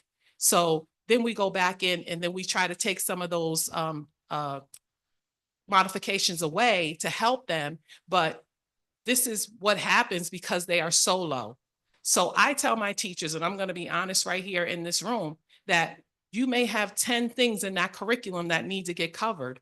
But if you can't get to all 10, try to get to at least 5, 6, or 7 to make sure you're getting what the kids need and they understand. Because just to say, oh, I covered the curriculum and they don't understand anything, it's not worth it. So that's why I like for my teachers to have that conversation. And every day we have what's called professional learning communities where they can talk to each other and say, oh, hey, in 9th grade, I got to maybe unit 9 and I was supposed to get to unit 11, but I got to unit 9. So now that teacher knows that there's something that they need to go back in and they need to cover. So it's not about the breadth, it's about the depth. How deep can you go so the student can understand and be successful when they sit for the regents? Because every regents now, even a math regents, it is a literacy test. I don't know if you've seen it, but we had curriculum night where we only had like maybe 10 parents show up. And we show them what a regents looks like. This is what your child has to sit in front of and take. So we need your child in the classroom. We need them to get the instruction and be successful. Yeah, I mean, as a parent of 3 teenagers, that's hard too. I mean, we have to find a middle ground to help support our kids as they get older. When you're in elementary school, you got them. They start going to middle school, is all of a sudden they're like, I don't need to talk to you. Yes. You know, it's a reality. I'm just being really transparent about that. And what a challenge.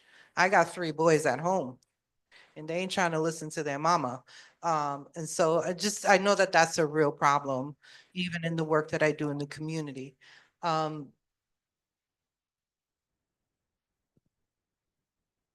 Just sort of want to take in sort of what I learned here, and I want to sort of repeat what I'm hearing. And also acknowledging the reality of where we're at. And, you know, people may question why we did the special meeting. I think the message should be to the community that the board is in touch. We're in touch. We want to know what's going on, right? There's a piece of that. There's a piece of understanding what's happening on the ground. We want to be responsive to what's happening.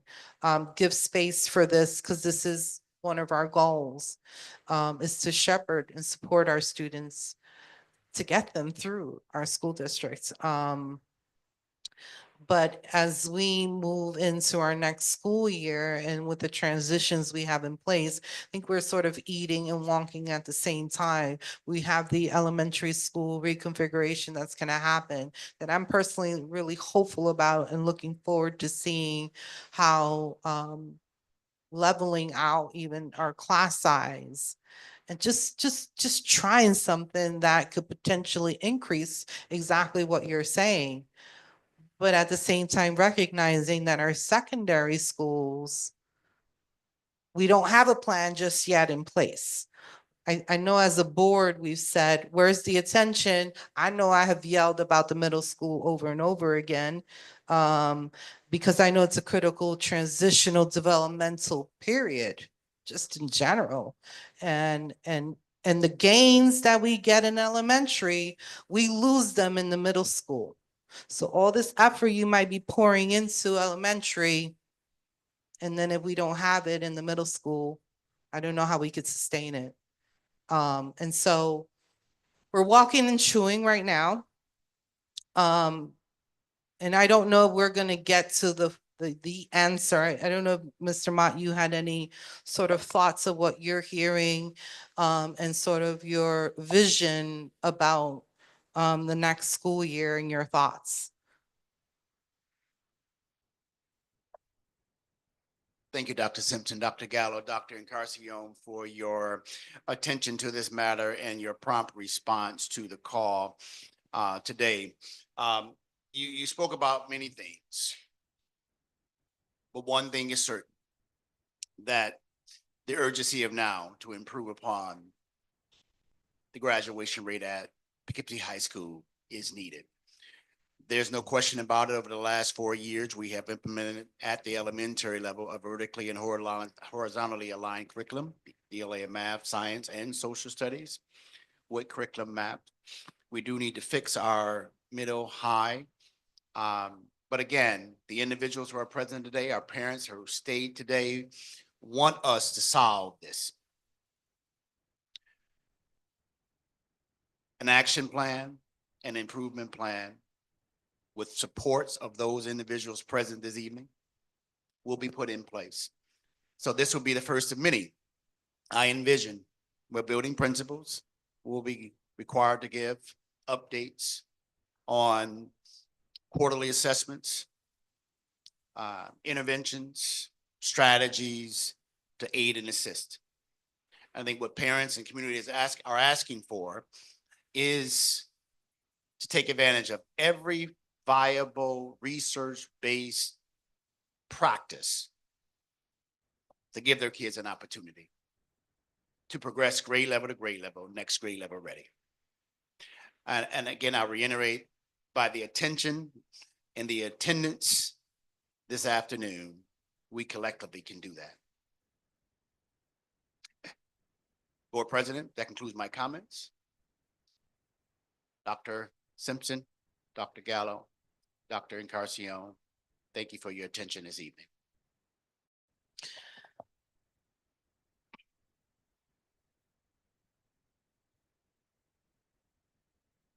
I think we have a lot of work ahead of us. It's really critical that we have parents engaged and sharing. We won't know otherwise if we don't hear your voices. And give me 1 second. I think there was a student online that I don't know if they're still online. They're able to. Is the student online available to make comments?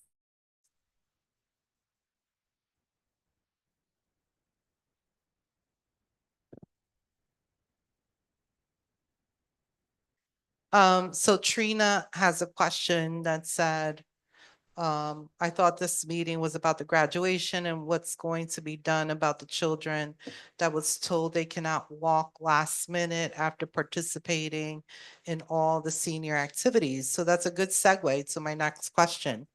And based on the data that I was hearing, it sounded like there was a small number of students that we were gauging whether or not they pass the yellows were passing their regions and making it to walk graduation.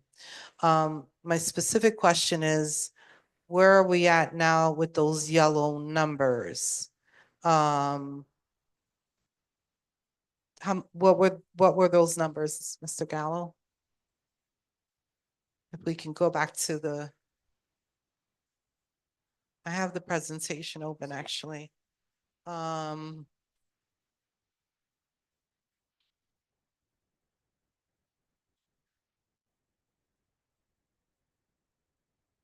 So it looks like, slide 31 maybe, no, 30. If we could go to slide 30. So it looks like some students, if I'm understanding this data right, students that went from yellow to red were 18, and is that as of recent, as of this semester?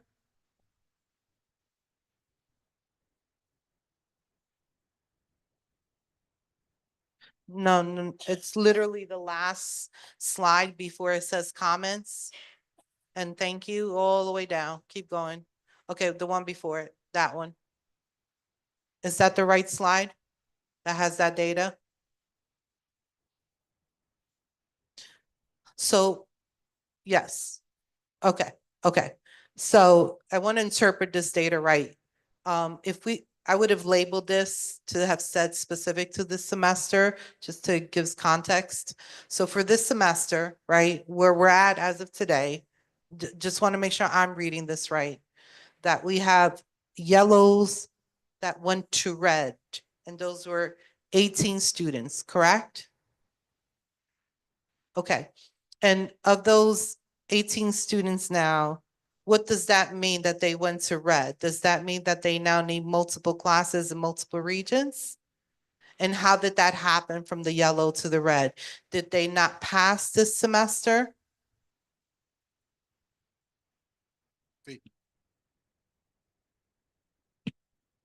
So yes, it means that they failed some classes as well as not passing their regions. So So that brought them into the red. yes, that brought them into the red. And I do want to, if I may, Madam President, speak to why we allow students to go to the prom and different things, is because we don't want to take that away from students who are right there at the cusp. Because if they do pass the exams, they are able to graduate.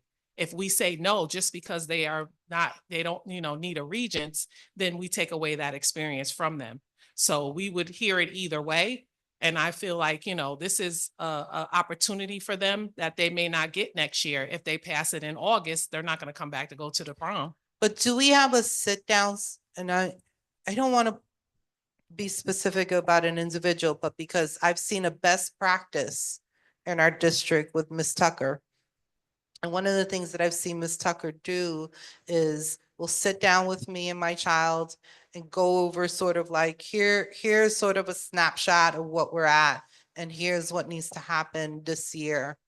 Did we have that in the beginning of the school year for these yellows to say, parent, student, here's where you're at? So the parents that came in, yes, but we had it with every single student. Individually, like an individual family Yes. meeting Yes, she had individual meetings with students to talk about that. in the So yellow? yes, with the kids that were in the yellow, yes. So there was letters that was sent out. There were emails that were sent out. She did have individual meetings, and we had assembly with all of our kids after the January regents to let them know where they still stood. Mm-hmm. So the students knew And the letters went home, so parents should have gotten the letters as well. Mhm. That your child needed a Regents and what Regents it was. that But they in needed. addition to, I'll use myself as an example. Go ahead. I have 50 million things going on in my life. If I receive a letter in the mail, which actually has happened, where I get a letter in the mail and I'll just put it down Mhm. and go on with all the other things. In addition to a letter in the mail, was any additional contact made, like a phone call, maybe even potentially a home visit? No, we did not have a caseworker until April. So home visits started after that, but no, there was no home visits. And I don't believe there was phone calls that went out to parents unless it was the parent reaching out and the counselor calling back. I'm not sure about that. If we had a caseworker on staff, would that person be available to do home visits? Yes, she actually does home visits now. And, but specific to these yellows? Yes. What we're calling yellows? Mhm. Okay, Yes, she does it for the yellows and the reds. okay. Maybe perhaps we need to do a contract with students. I'm just saying. Mhm. Beginning of the year, here's what we've got. Here's what you need. Maybe they have to voice out what they need from us, give them an opportunity. I need this, maybe, an alarm. I don't know what it is. But that there's a mutual agreement about what's ahead and that it's really understood and signed Mhm. by the student and the parent, so that it's really clear what we're all agreeing to and that all parties involved are committed to following through with those agreements. I'm not trying to tell you what to do operationally, but as a parent, that would be my offering of suggestion, because it gets tough when you're down the road, and I don't want to pass judgment on parents and what their lives are like. I could only speak to mine, and mine is chaotic, in a good way. It's just all over the place, and you're only one person to manage all the things. It sounds like maybe you had something you wanted to share. I just want to underscore that point. I seem like board president and I are on the same page with a parent-student academic agreement, where they can sit down with the school counselor, their counselor, and review senior year, September, what courses, what Regents exams they need to pass in order to receive their diploma and participate in the ceremony at the end of the year. I also believe they should be checkpoints throughout the year where there are opportunities for parents and students to review and monitor their progress towards meeting their goals. Another suggestion would be, a family academy night where, parents, as they take pictures with their kids for proms and for graduation, this academy night, they can review, again, their updates along the way, what's their progress for first marking period, second marking period, are they on track? Things of that magnitude. But I do want to underscore the point of a student parent agreement in the beginning of the year so that we can eliminate the position that I didn't know. Because sometimes we do get busy. We miss letters, we miss emails. And That will help. I totally agree with you, but it's called the report card too. The report card comes out, the report card shows it at the end of the year. Everyone gets a report card. Every quarter, everyone gets a report card. So we can definitely double down on that. I don't have a problem with that. But, we cannot be solely responsible for saying that we didn't do what we needed to do. We did. And, it was missed, and we will make sure that we will have those meetings, because I think, like you said, having them sign off, so that way everyone understands, and then there would be no misunderstanding at the end. I definitely agree with that. Yeah, I mean, even in my case, even though I have a graduating honor student, I would have loved having a sit-down meeting at the start of the year to talk about my kid. What's your post-secondary goals? What's the game plan? Towards the end, are there XYZ available college trips that you can attend? So on either spectrum, whatever that is, I think it's best practice if we want to see them through. Yep. And we're checking in on those points. I agree. And I don't even think it should happen at 12th grade. It should happen every Oh. grade. So I agree with you. Tucker's 100%. point. Yes. That's why I mentioned Tucker, because in my experience since having Tucker in our lives, I've had those check-ins, so. Yep. Uh, and my kid knows, oh, I gotta check in with Tucker. It becomes. She still has those. She It, has it's those. those behaviors, right? It's Mhm. those behaviors of Tucker time. Let me check in. Let me see how things are going. Okay, Thank you. I will just say as a takeaway, and I know, I don't wanna, I know it looks like we might have a student here present. No pressure. It's up to you if you want to talk on the microphone. I only say because I have my own child and may not want to get on the mic, but I think it's, yeah.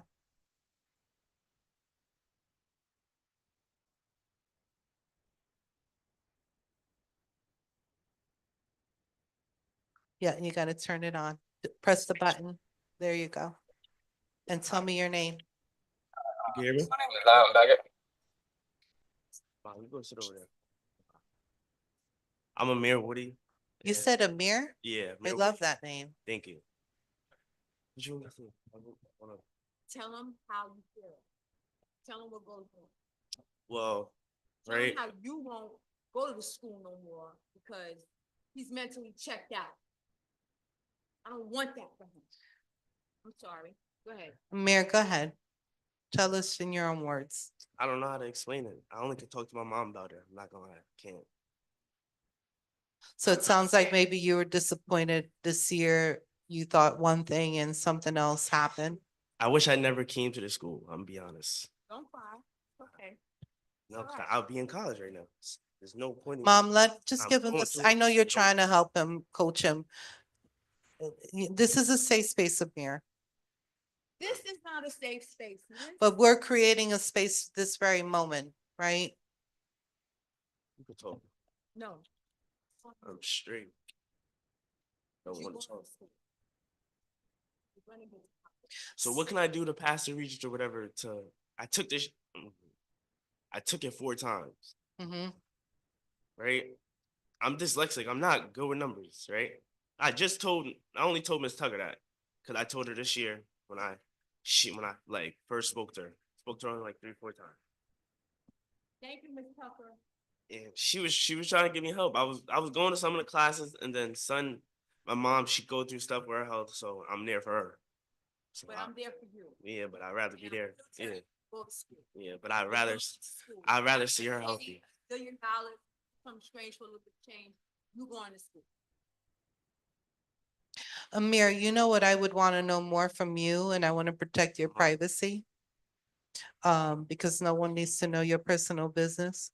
Because the media, somebody can make it know. Well, it's good that he's sharing, though. It's clear your disappointment and some way along the way. I'm sorry. It sounds like maybe you could have used some more support to get you through there.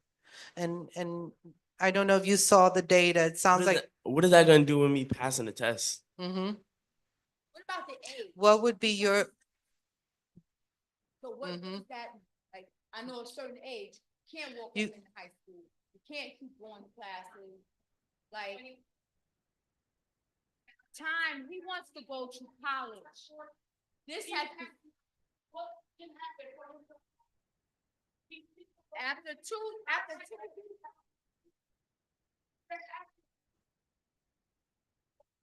I listen, Who puts up the red flag and says, My- maybe he should go to Mhm. special ed, or maybe he should go, I'm not in the school. right. The transcript papers, she just said, Simpson, she said, when they come from this school and they don't have this, they don't have that, okay, you're the ones that see the transcript papers. Why don't you put him in the class to help him, enable him to maybe he could pass the test? Mhm. Instead of talking about the middle school and the elementary, we're talking about.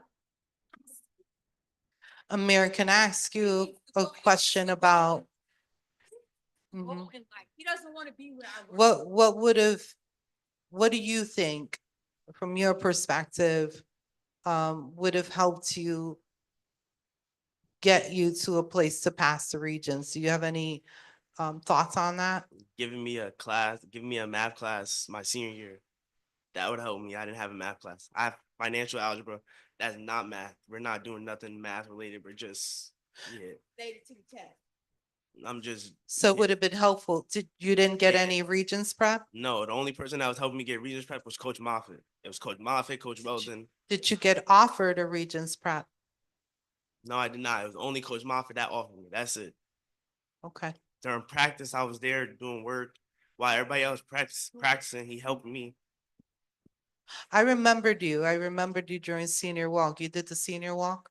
Nah, No? I didn't go to no school in the Poughkeepsie district. I went to Evans at. But just recent, did you? No, I was supposed to graduate in 2024. Okay, 10:17 a.m. the day before. so you're not in Day school of. right now? Okay, I don't want to, yeah. We got the phone call Okay, that he wasn't. I want to be really careful about your, yeah, Stop touching my. sure. They are really diminishing these kids. Hmm. Like I said earlier, I see Mhm. kids from here, where I work. I don't work in jail. I work in prison. Prison. Like, can we get a? So I'm going to tell you what I'm hearing. This is where I sort of want to get at. I'm hearing that we have clearly a number of students that are repeating, having to take the Regents over and over. And that whether or not there's a report out about Regents prep, it looks like we might have to do some more work in that area. And it becomes even critical the older they get, right? So like it's different for freshmen 10 years. that may have failed their Regents. Maybe they still have 10th grade, but somewhere in our triaging of the Regents, we have to avoid waiting till we get to senior year. And then they're so far gone from the schoolwork I can that say by something? then there's disengagement and I can it's a say lot something? riskier, right? No, no. Because you're older. I can say Yeah. something. I said only Coach Moffitt. It was Miss Eiler and Miss Grayson. Not Grayson. Fuck, I don't remember her name. But it was the history teacher. Those are the only other teachers that was saying history, like Regent prep. That's it. Mhm. And they were helping me. They were helping me. So the history prep did help you. Yeah, and they it's- helped me. Yeah. Okay, but it's specific to this other subject, Nah, you didn't have the no. support. Okay, Not at all. I think that's a fair statement, and let me be transparent, I don't think as a board, we can resolve this right now. And we're not gonna be able to make a solution or a decision right now that can resolve all of this. But I will tell you that you've informed us a lot better than what we knew. And what that does help us to do is make better decisions about the way we calculate the things that we do. And it also allows us to ask these important questions about how we're doing this earlier on. So while this may not be an immediate action, it sets us up, hopefully, in a better direction. But I feel this so deeply, what you're saying, that you're 19 now, and this is reality, folks. You're 19, 20, 21. Who wants to come back? Listen, I was going to say earlier, I was going to share my personal story. I'm going to be as transparent as you need to hear because people have to understand where this comes from. I got my GED. Well, let me be, I came. That's there all the time. I'm here Listen, waiting. I hear you. And I also had the flip side. I had the flip side where I had a struggling parent who didn't know how to be available for all the reasons that they were. So I fell through the cracks, no matter how brilliant I was, no matter how academically easy things were for me. I still got a GED Just let her talk. and I got my college diploma last year in May. And I'm getting my master's degree right now. Okay. Probably 75% of the people that I engaged with in high school are no longer alive or they're in jail. Or they succumb to drug use. I'll go right back to my block. The same people I grew up with, those that are still around, will say, they call me Carmen because that's how they know me. oh, Carmen, I knew you were gonna make it. Even despite me getting a GED and just getting my college diploma last May, they thought I would make it. So I know the realities of what that is. When you're a young adult trying to navigate, and society is going to put a lot of judgment on you. Once you leave this, all this, there's a lot of judgment. I went through it. I know. In fact, there might be judgment in this room right now. Ooh, she just got her college degree last year. I didn't know that. Whoa, right? So it's perspective, folks. So we really got to do better. And I get it. I hope you stay encouraged. I think the one action takeaway we can do more immediate is seeing what your options are right now. And that's what I want to comment on. West Point. West Point. Yeah. The Army. Beautiful. Can't even go because he can't get to the high school diploma. He could go there. He could Mhm, go there. mhm. Play the sport he wants to play. Mhm. He could do it for this country. So what we're gonna do as a next step, Mom.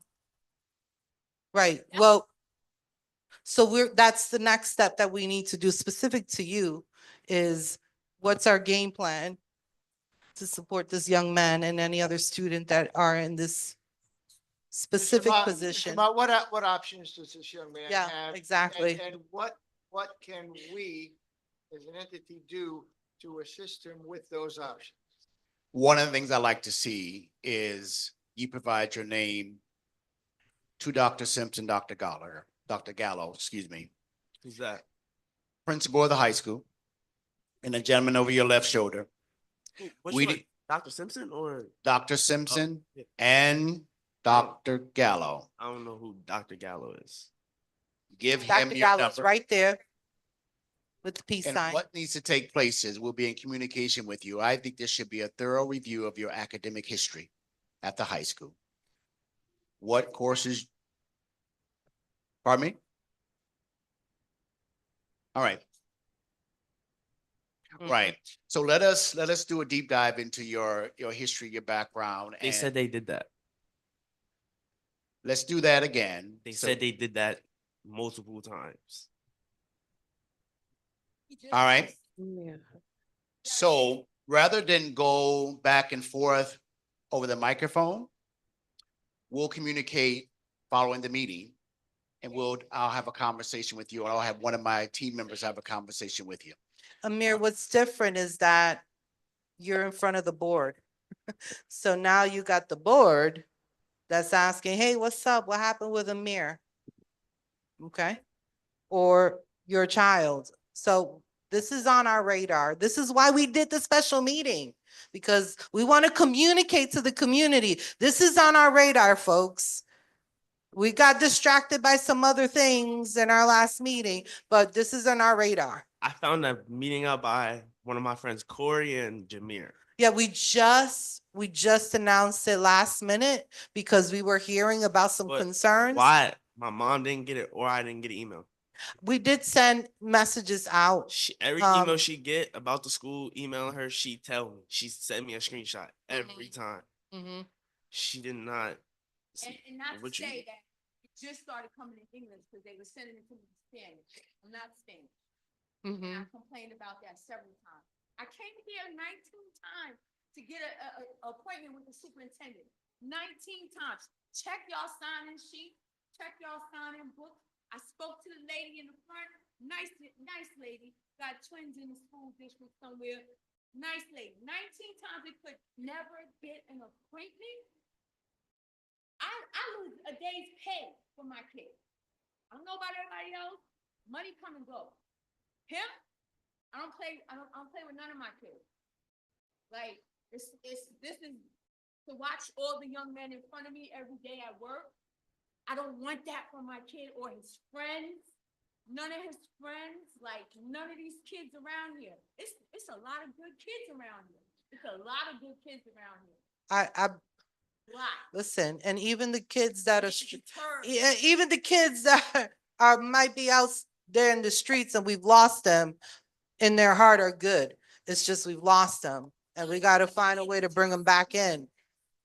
So Mr. Mott is going to put on his to-do list to meet with you, Amir, meet with your child, like that group that we've been talking a lot about, Mr. Mott, if we can have a plan as a follow-up to this meeting, to meet with these students, with the parents specific to their specific situation.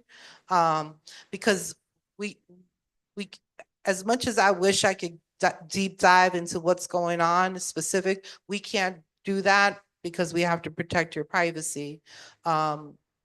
Just legally, we have to do that. But that doesn't mean that as a follow-up and an action step to this meeting, that we don't, the meetings that your mom has been trying to get to have, she will now have. And I'm sorry it took this long. I apologize on behalf of our district for that. Thank you. We'll be in communication. Good night. So just to close out, what I will say that I learned today from the data, yes. All the parents that were here, please, it's the same with you. So before you leave, I just want to make sure that we have your contact information.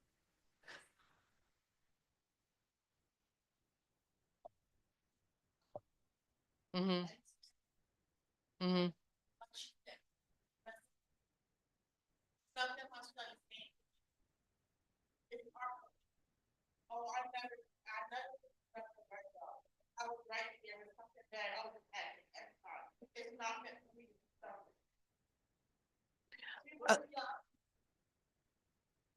Let me tell you something. We have enough problems with not having our kids show up, right? The kids that are at least trying to show up, we got to do better by. And I hear you. But this is a partnership, and we need to figure this out with all of the pieces put together. And admittedly, whether I've experienced this personally or the work that we do as a board, we're not perfect. There's a lot of problems we got going on, 100%. So we, mhm.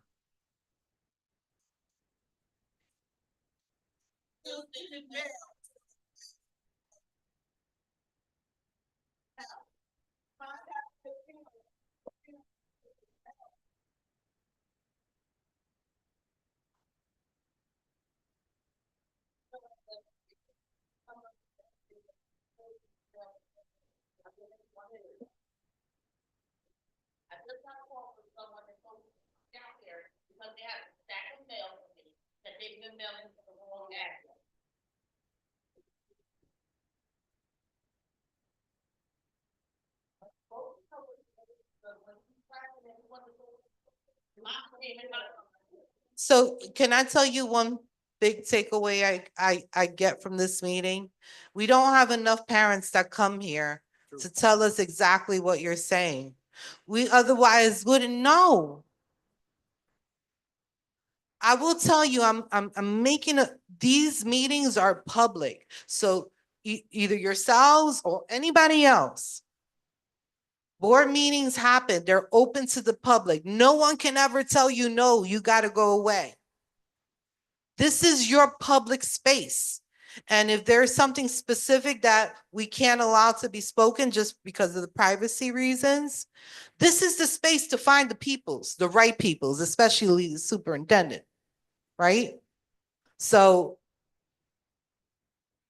this is a work in progress. We're going to follow up with you. Mr. Mott is here. Dr. Gallo is here. These are the people you got to talk to. They're here in the flesh. They're going to follow up with you. And I want to partner with, we want to partner with you one step at a time. But this has been illuminating for me. I've learned so much, so much. But what I also learned, and while the data is stark still with, whatever our starting number was, we started at our cohort for 9th grade at 354. And in June, we have 23 present students in our high school. And while we've knocked down 100 plus from when we started September 2021, which that's a problem. So I want to acknowledge that's a big problem. I think my takeaway, if there's any a tiny sliver of hope, is that out of those 212, we did get a good significant of those students to the finish line. So there's a slither of hope there somehow. But you are reminding us, hello, we still got a lot more to do and a lot more repairing we gotta do. Just real quick, I'm, Dr. Palmer, Dr. Gallo, Dr.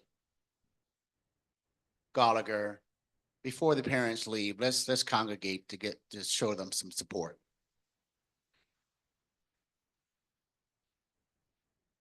Thank you. Thank you. And there may be some folks online, because I don't want to lose. Can the folks that are participating online, please send a private message? Which chat should they use? Is it okay to do the Poughkeepsie City School District chat?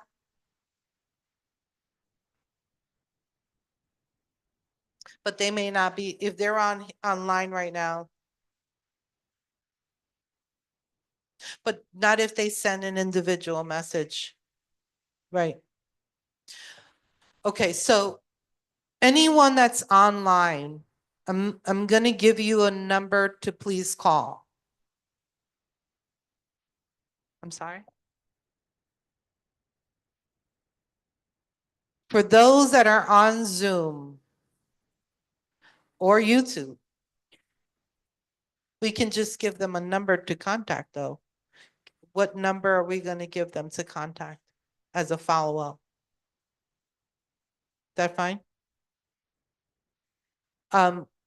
So take this number, 845-451-4973, and that's the board clerk. Now, let me just be clear, the board clerk works on behalf of the board in terms of our communications. Please be kind to our board clerk because she is not the one that can make the stuff happen, but she will communicate to the individuals that need to be communicated to. So that is another option, okay? We're also online. When you go to the board's page, emails are there as well. I'm gonna go ahead and request that we make a motion to adjourn unless there are any other questions or comments. Can I have a motion to adjourn? So, second, All those in favor? aye. Motion carries. Be well, everyone, and thank you.